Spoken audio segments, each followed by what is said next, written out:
My cheating ex-wife handed my empty bank savings book to her secret lover, looked me directly in the eye, and whispered, "You are a penniless, pathetic nobody who will rot in this tiny apartment forever." I stood there in my cheap worn-out work shoes and faded blue jeans, completely speechless and paralyzed. She had just emptied our shared checking account to the very last cent, packed all her belongings into expensive designer suitcases, and walked out the door with a wealthy tech executive. She left me with nothing but a pile of unpaid utility bills, an eviction warning, and 3 crumpled $100 bills in my wallet. She truly believed she was abandoning a miserable, low-income failure who could never give her the luxury she craved. She had no idea that her greedy walkout would trigger a historic courtroom decision, dismantle a massive corporate fraud, and reveal that the quiet man she robbed was actually the sole heir to a multi-billion-dollar estate. If you think a modest man can be trapped, disrespected, and discarded without heavy consequences, wait until you hear what my divorce lawyer exposed when my ex-wife tried to sue me for alimony 5 years later. Let us rewind a bit so you can fully understand how I ended up living in that tiny, cramped one-bedroom apartment in the first place. My name is Ethan Miller. For 5 long, quiet years, I consciously chose to live an extremely simple and humble life. I drove an old, dented sedan with a squeaky fan belt, wore basic clothes purchased from local discount stores, and worked as a humble part-time assistant librarian at the city library. I did not live like this because I was poor, lazy, or uneducated. I did this because my late grandfather, Arthur Miller, a legendary self-made industrialist who built a massive global conglomerate, left me a very strict, legally binding condition in his private legacy documents. My grandfather believed that unearned wealth ruined young minds. He wanted me to live among ordinary, everyday people, learn the true value of an honest dollar, and find a woman who would love me purely for who I was on the inside, rather than for my bank balance. According to his binding will and inheritance document, only after staying humble and grounded for 5 full consecutive years would I gain complete, unrestricted control over his vast billionaire estate. That was when I met Clara. When we first crossed paths at a local coffee shop, Clara appeared to be beautiful, soft-spoken, and completely down-to-earth.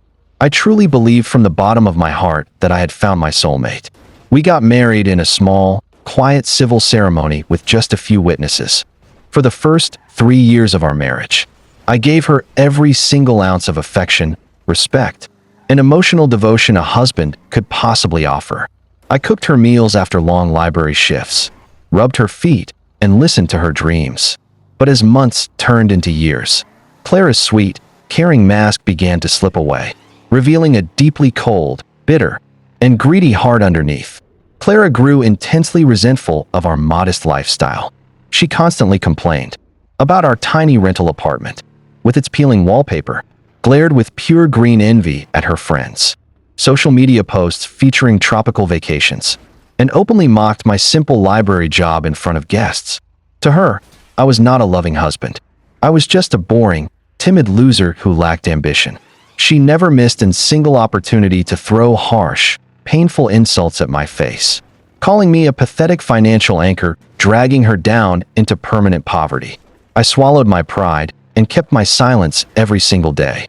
I held back my tears, keeping my massive secret completely hidden, waiting patiently for the 5-year testing period to finally expire so I could surprise her with a comfortable, worry-free life. But Clara did not have the patience, the loyalty, or the character to wait for our bright future.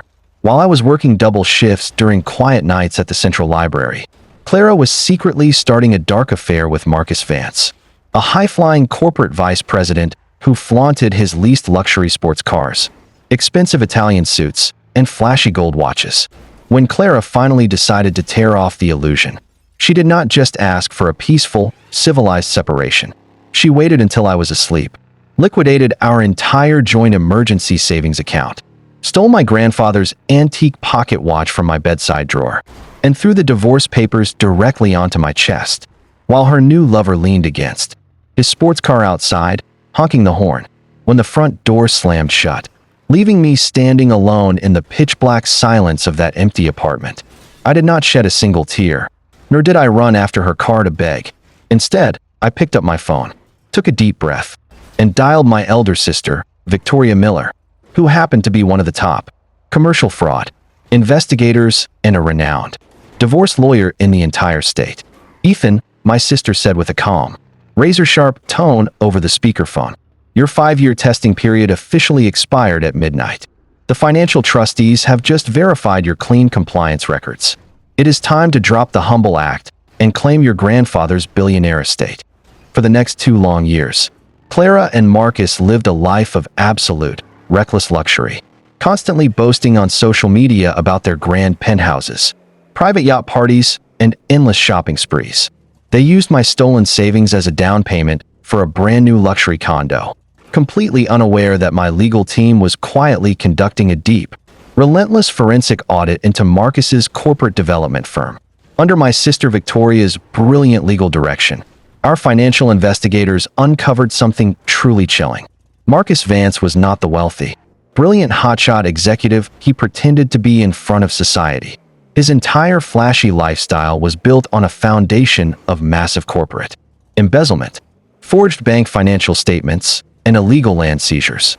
Even more shocking, the high-end commercial plaza where Marcus's corporate firm was headquartered was built on a massive tract of land that legally belonged to my grandfather's original trust. My sister looked at me across her large mahogany office desk, placing a thick black folder between us, and smiled coldly. "Ethan," she said softly, "they think they left you broken in the dirt, but Marcus's firm just submitted a formal application to purchase the permanent land title from the city. They are walking with their eyes wide open right into our legal trap." That was the exact moment we had been patiently waiting for. Victoria immediately filed an emergency countersuit in the state Supreme Court, halting their land purchase, freezing their corporate operating accounts, and serving Clara with a formal court summons regarding the stolen family assets and the fraudulent land titles. The day of the final court hearing arrived.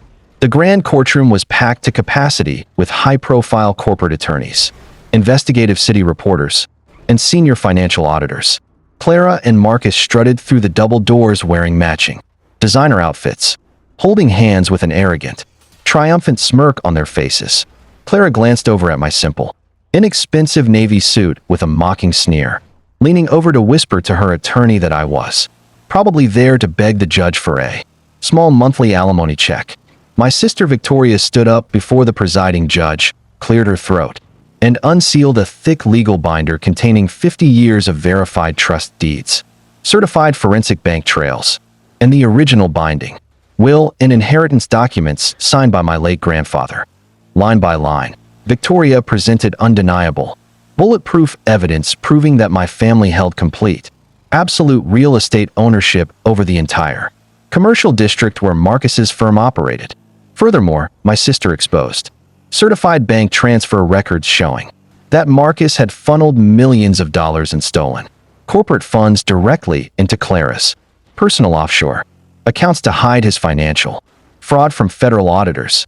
The judge's face turned stern and icy as he carefully examined the forensic accounting reports.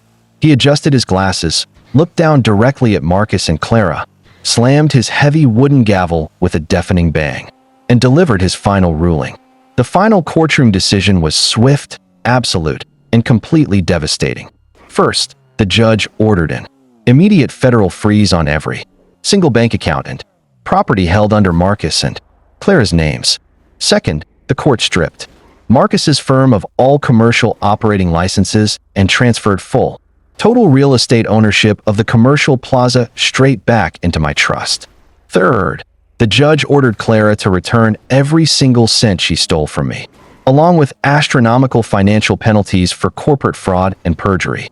Marcus went as pale as a bedsheet, slumping helplessly back into his leather chair as federal marshals stepped forward to place him under arrest for grand embezzlement. Clara turned toward me in absolute, paralyzing horror, her face completely drained of color, her hands shaking violently as the terrifying reality of her total destruction set in. Overnight, the quiet, humble man she disrespected and abandoned as a penniless nobody became the sole master of a multi-million-dollar corporate empire. while her new life collapsed into total bankruptcy, public disgrace, and severe criminal charges. 3 days later, during a severe thunderstorm, Clara showed up outside the iron gates of my new private estate. She was wearing cheap, rain-soaked clothes, sobbing hysterically, and desperately ringing the security intercom every few seconds. She begged for my forgiveness through the speaker, weeping that Marcus had manipulated her, used her, and tricked her into taking my money. She pleaded with me to open the gate and give her a second chance as my wife. I did not step outside into the cold rain. I did not raise my voice, nor did I display any anger or satisfaction.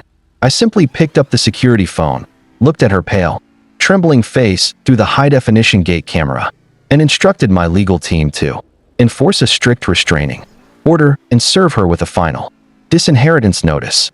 I fully reclaimed my personal dignity, my family's legal legacy, and my absolute peace of mind. As Clara was quietly escorted away from the estate gates by security guards, crying into her hands, my sister Victoria walked into my study and handed me a heavy iron key that had been stored deep inside my grandfather's original trust vault. It belonged to a hidden underground room built beneath the central library where I used to work, containing a secondary set of sealed documents that revealed an even deeper, more shocking secret about my family's true origin. If you want to know what chilling secret was locked inside that underground library vault, let me know in the comments below.